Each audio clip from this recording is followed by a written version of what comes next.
What's up, guys? So, truth be told, this is actually take 2 that you are seeing of this video.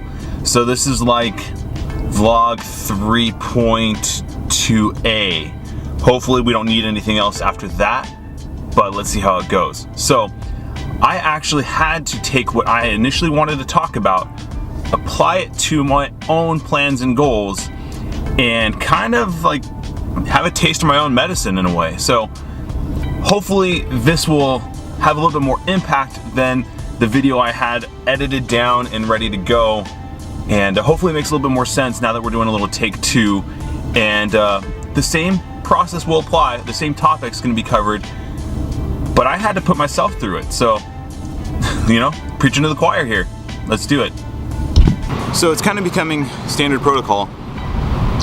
Get a little coffee before vlogging, and maybe it'll be my thing, who knows. Still too early to tell.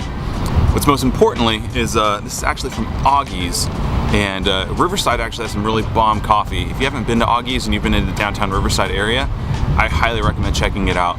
And there's a whole debate about which is better, Arcade, Augie's, Lift. It's all good, the people are all awesome there. Anyways, I digress. Let's actually get to the real meat of the day.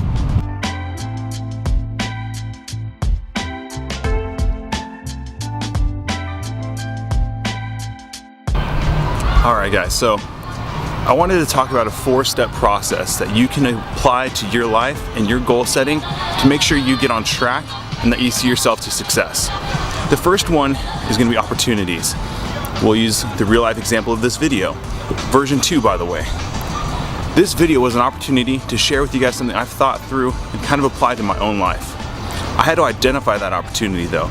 I almost had to create it for myself. Sometimes opportunities come around though, and they're presented to you. You have to be willing to identify them and make the decision. Do I go for it, or do I wait and see what else may come along? So the first one is an O. We're gonna have a cool little acronym that makes no sense, but acronyms are rad, right? Part 2. Part 2 is plan. You've got your shot at something, but you should probably take your time to lay out an idea as to what you want to accomplish with this new opportunity that's been presented itself. With this video, thought I had a plan, I let it roll, and I was like, you know what? It's not really what I wanted. That's gonna be step 4. We'll get to that a little later on though. But a good plan will help you succeed and minimize the amount of times you have to go back and redo something. I was in woodshop when I was in junior high, and I can recall our teacher telling us it's better to measure twice and cut once. I think I also heard that from my dad at some point when he was teaching me about planning and taking careful steps to execute something. Either way, we'll credit them both. Both are probably wiser than I am, so we'll give them their due. But there's a lot to be said about that. If you take the time to plan and maybe even go over that plan, and even with a fine-tooth comb, go through it and see, does this really work? Will it lead me to where I want to be? Will I see the results of this plan after we roll it out? So planning is a key part in making sure you are successful in the things you want to achieve.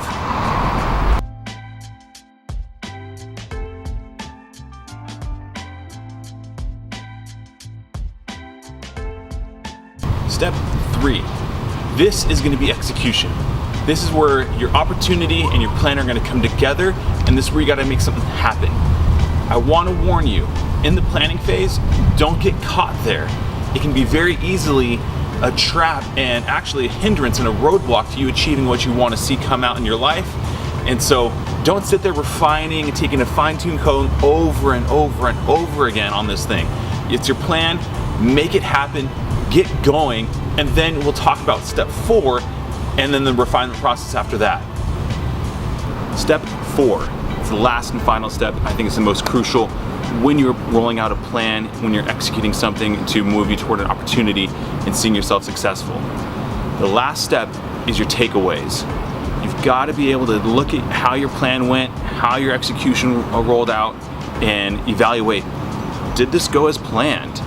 Like I said, I had gone through a whole video, I had edited down, I looked at it, I was just not feeling it. I wasn't digging it, really. I wasn't proud of it. So I had to go back, and this is why we've got version 2 coming at you right now. But that's because I took the time to really just sit down and say, hey, how did this go? And I was honest with myself, I was critical. I had to ask, would I enjoy this if I was a viewer? And I wouldn't have really enjoyed it as much. Hopefully you like this one a little bit better, but we'll see. So, let's talk about the elephant in the room real quick. Sure, it's a little different from other clips. If you notice that, you're probably one of those like film continuity gurus, and kudos to you. What this is actually though is a visual representation of the OPET process in play. I've learned a lot just with this one video about filming, vlogging, audio, editing, all of it, the whole spectrum of what I'm trying to do here. This has been a really, really awesome learning process. So I want you to know this isn't just some lofty jargon I'm trying to throw at you just to get the views. I'm actually putting this in practice and learning a lot. The key thing that I'm actually learning is on the takeaway segment, make sure to write those things down. If you don't write them down, you're likely to make the same mistake again and again and again. So keep that from happening by making a record of things that you learn and keep a little journal. Mine's gonna be on a notepad. It syncs with my iCloud stuff. It's really easy. It's available across my computer, my iPad, my iPhone, and I can do it wherever I am. So if I have a random thought or I have an experience that I can learn from, I'm gonna have it there. And it's really searchable. So that's actually my recommendation to you. If you're old school like the pen and paper, go for it. To each their own. So that's it.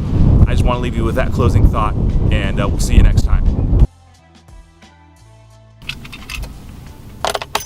Thank you so much for taking your time and watching this video. I really, really do appreciate it from the bottom of my heart. Every view means a lot. If you've gotten some benefit out of this and you're looking forward to future videos, use that subscribe button. That'd be really, really awesome.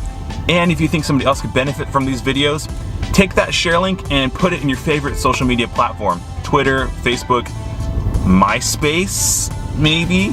I don't know. Wherever you feel like sharing it. If you do that, thank you from the bottom of my heart again. We'll see you guys on the next video.